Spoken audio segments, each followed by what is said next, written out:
La Bible est remplie de scènes qui, à première vue, semblent presque absurdes. Un âne qui parle, une femme qui se transforme en statue de sel, un prophète qui voit des roues dans des roues couvertes d'yeux, et même Jésus mélangeant de la boue avec de la salive pour guérir un aveugle. Pour le lecteur occasionnel, ces histoires peuvent ressembler à des fragments de mythes, trop étranges pour avoir un sens, trop bizarres pour correspondre à l'image que nous nous faisons du texte sacré. Et pourtant, derrière chaque détail étrange se cache un but plus profond. Rien n'est gaspillé. Chaque symbole étrange, chaque image troublante porte un message qui a le pouvoir de façonner notre façon de voir Dieu et nous-mêmes. Pensez-y. Pourquoi Dieu choisirait-il des moyens si inhabituels pour révéler la vérité ? Pourquoi ne pas toujours utiliser un buisson ardent ou une voix du ciel ? Peut-être parce que le cœur humain s'engourdit souvent face à l'ordinaire. Parfois, il faut l'étrange pour nous éveiller, l'inattendu pour percer nos suppositions. C'est pourquoi ces histoires perdurent. Non pas comme des curiosités, mais comme des révélations enveloppées de mystères. Des érudits et des théologiens à travers les siècles ont lutté avec ces passages, y trouvant à la fois des avertissements et des encouragements. Par exemple, Paul nous rappelle que Dieu a choisi les choses folles du monde pour confondre les sages. 1 Corinthiens 1,27. Ce qui semble fou en surface peut receler une sagesse incommensurable. Et ce qui semble troublant peut en fait être un miroir nous montrant la condition cachée de nos cœurs. Alors, au cours de ce voyage, nous examinerons de près certains des moments les plus étranges de l'Écriture, non pas pour en rire ou les rejeter, mais pour découvrir le sens caché. Car en fin de compte, la question n'est pas « pourquoi est-ce étrange ?», mais plutôt « que dit Dieu à travers l'étrangeté ?» C'est l'une des scènes les plus étranges de toute l'Écriture. Un âne ouvre la bouche et parle. Nous nous attendons à ce que Dieu parle par des prophètes, par des visions, par des anges, mais par une bête de somme. Nombre 22 nous raconte cette histoire particulière, où Balaam, un prophète mercenaire, est confronté non pas par un roi ou une armée, mais par l'animal même qui le porte. Balaam avait été convoqué par le roi de Moab pour maudire Israël. Et bien que Dieu l'eût averti, son cœur penchait vers la cupidité plutôt que l'obéissance. Alors qu'il chevauchait vers Moab, un ange du Seigneur se tint sur la route, épée dégainée, prêt à le frapper. Balaam, aveuglé par l'ambition, ne pouvait pas voir ce qui était directement devant lui. Pourtant, son âne voyait clairement. 3 fois, elle s'écarta du chemin, écrasant le pied de Balaam, s'arrêtant brusquement, et même s'allongeant sous lui. Et 3 fois, Balaam la frappa de frustration. Finalement, le Seigneur ouvrit la bouche de l'ânesse. « Que t'ai-je fait, Dieu, dit-elle, pour que tu m'aies frappé ces 3 fois ?» Balaam, étonnamment, lui répond comme si c'était la conversation la plus naturelle du monde. Ce n'est qu'alors que Dieu ouvre les yeux de Balaam pour voir l'ange, l'épée levée, lui barrant le chemin. À cet instant, Balaam réalise que les actions étranges de l'ânesse lui avaient sauvé la vie. La leçon est percutante, l'homme qui se prétendait voyant ne pouvait pas voir. L'animal qu'il considérait comme stupide discerna la présence de Dieu. L'Écriture nous montre souvent ce renversement. Comme Paul l'écrivit aux Corinthiens, Dieu a choisi les choses folles du monde pour confondre les sages. Les orgueilleux sont humiliés et les ignorés deviennent des instruments de salut. Il ne s'agit pas seulement d'un animal qui parle, c'est une histoire d'écoute. Parfois, les voix mêmes que nous ignorons, les personnes que nous traitons comme insignifiantes, sont celles par lesquelles Dieu parle le plus clairement. Les paroles d'un enfant, l'avertissement d'un étranger, même l'interruption inopinée de nos plans, ce peuvent être les moments de l'ânesse de nos vies, où le ciel tente d'attirer notre attention de manières inattendues. C'est absurde, oui, mais c'est aussi sérieux, parce que Dieu n'est pas lié par nos catégories. S'il peut parler par un âne, alors sûrement il peut parler par n'importe qui, à n'importe quel moment. La question est, écoutons-nous. Peu de passages de l'Écriture sont aussi troublants que celui-ci. Moïse, fraîchement appelé par Dieu au buisson ardent, armé d'un bâton de pouvoir et d'une mission pour affronter Pharaon, se retrouve soudain au seuil de la mort. Exode 4,24 nous dit clairement, en chemin dans un gîte, l'Éternel le rencontra et chercha à le faire mourir. Pas d'avertissement, pas d'explication, juste la colère divine qui éclate dans l'histoire. Le choc est immédiat. Moïse est censé être le libérateur d'Israël, l'homme choisi pour affronter la puissance de l'Égypte. Pourquoi Dieu le frapperait-il avant même le début de la mission ? La réponse vient par les actions rapides et décisives de sa femme, Séphora. Avec un couteau en silex, elle circoncis leur fils, touche Moïse avec le prépuce sanglant et déclare « Tu es pour moi un époux de sang ». À ce moment-là, l'Éternel se radoucit et la vie de Moïse est épargnée. C'est une scène étrange, voire dérangeante.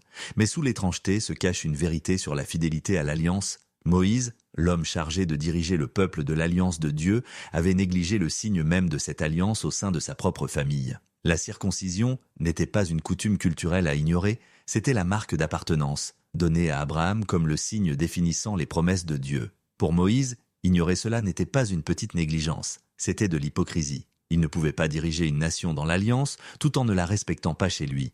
Ici, Séphora devient l'héroïne du moment. Son obéissance intervient là où la négligence de Moïse l'avait presque détruit. C'est un rappel sérieux que la fidélité privée compte autant que l'appel public. Les dirigeants ne sont pas exemptés de l'obéissance simplement à cause de leur position. Et il y a une autre couche. Ce passage révèle comment Dieu utilise souvent ceux qui nous sont les plus proches, nos conjoints, nos familles, notre cercle intime, pour nous tenir responsables. Parfois, leurs actions, leurs avertissements, même leurs frustrations, deviennent ce qui nous sauve du désastre. Alors oui, c'est sanglant, déroutant, troublant. Mais cela nous chuchote un avertissement que nous ne pouvons ignorer.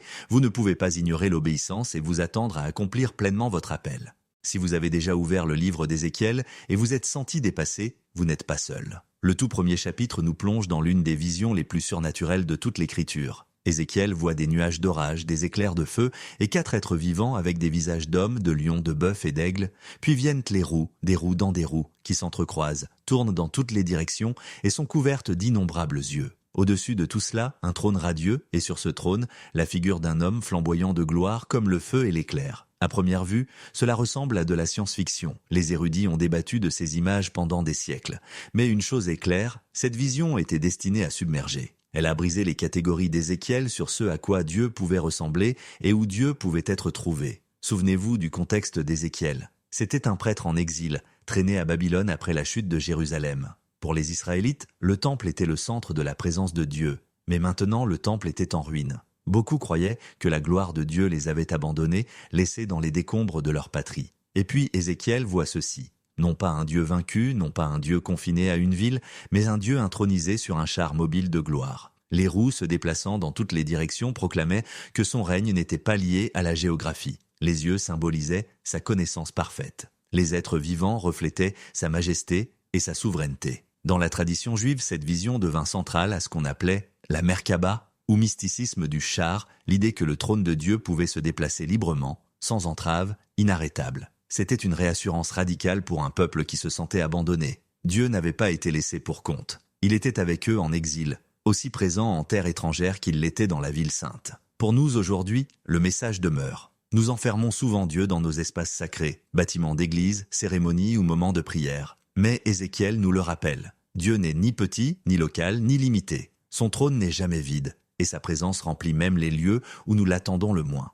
Certaines histoires bibliques se terminent par une rédemption. Celle-ci se termine par un silence obsédant. Alors que le feu et le soufre pleuvaient sur Sodome et Gomorrhe, Lot et sa famille reçurent un commandement clair, fuyez et ne regardez pas en arrière. Mais Genèse 19-26 rapporte la conclusion glaçante, mais la femme de Lot, derrière lui, regarda en arrière et elle devint une statue de sel. Pourquoi un jugement si sévère pour ce qui semble être un simple coup d'œil? Au début, cela semble dur, voire disproportionné. Mais la vérité ne réside pas dans ses yeux, mais dans son cœur. Ce n'était pas une curiosité passagère, c'était un regard empli de nostalgie, une âme liée à la ville même que Dieu détruisait. Son corps se déplaçait vers la sécurité, mais ses affections demeuraient à Sodome. Sodome représentait plus qu'une simple ville méchante, elle incarnait un mode de vie bâti sur le confort, le compromis et la rébellion contre Dieu. Regarder en arrière révélait une loyauté divisée. La femme de Lot était appelée à sortir de la destruction, mais elle ne pouvait se détacher de ce qu'elle aimait. Son regard en arrière fut sa perte.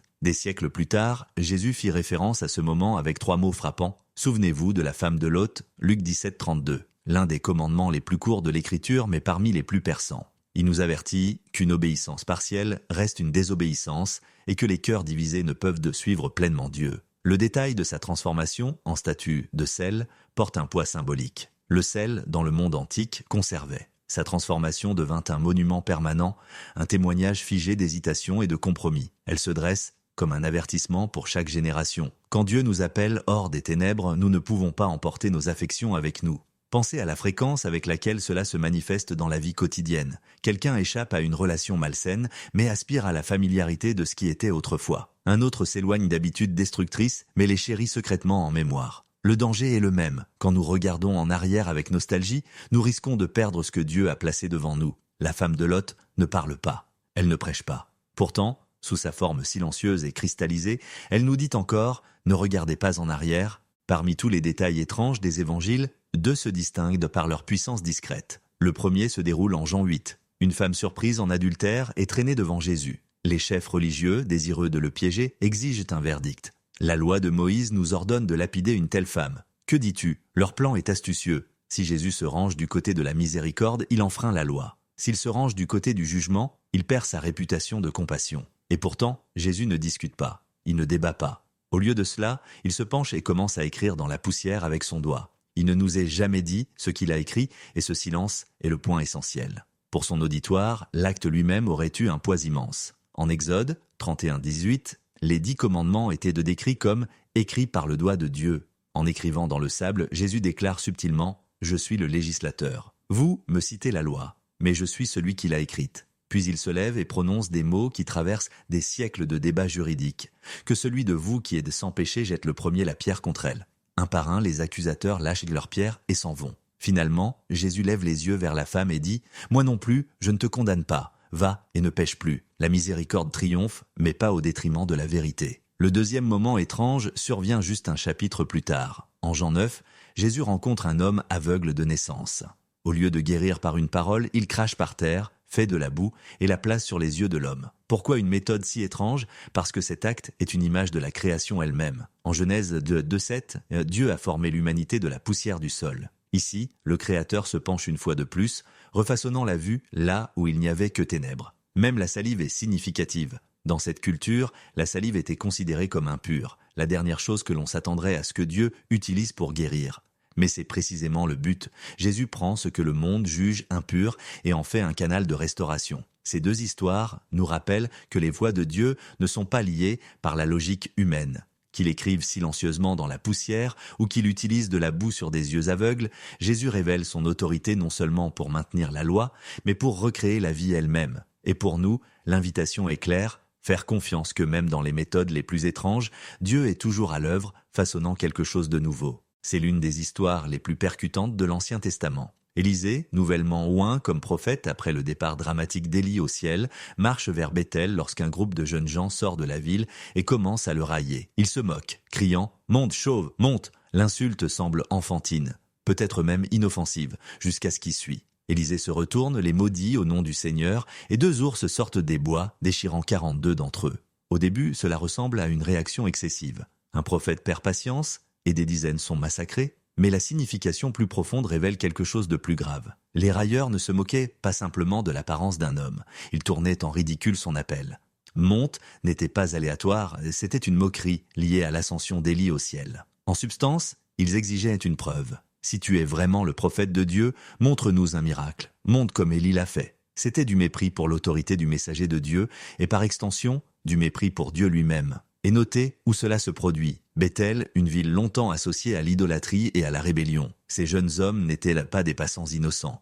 Ils étaient les produits d'une culture qui se moquait du sacré et célébrait le profane. Leur rire n'était pas seulement un manque de respect, c'était une rébellion. Les ours, alors, ne sont pas des animaux aléatoires. Elles sont des instruments de jugement, un rappel visible que Dieu défend son nom et l'autorité de ceux qui l'appellent. C'est une leçon dure, mais nécessaire. Se moquer de ce qui est sacré n'est jamais anodin. Aujourd'hui encore, nous vivons dans une culture prompte à mépriser ce qui est saint. Les blagues, le sarcasme et le ridicule peuvent sembler insignifiants, mais ils révèlent la véritable position de nos cœurs. L'histoire d'Élisée et des ours nous avertit. Prenez à la légère les choses de Dieu et vous risquez de prendre à la légère Dieu lui-même. Parfois, les signes les plus puissants ne sont pas le tonnerre, les éclairs ou les miracles dans le ciel, mais quelque chose d'aussi simple qu'un linge plié. Le matin de la résurrection, Pierre et Jean coururent au tombeau après avoir entendu la nouvelle surprenante. Jean arriva le premier, se pencha et vit les bandelettes de lin posées là. Puis Pierre entra et remarqua un détail curieux.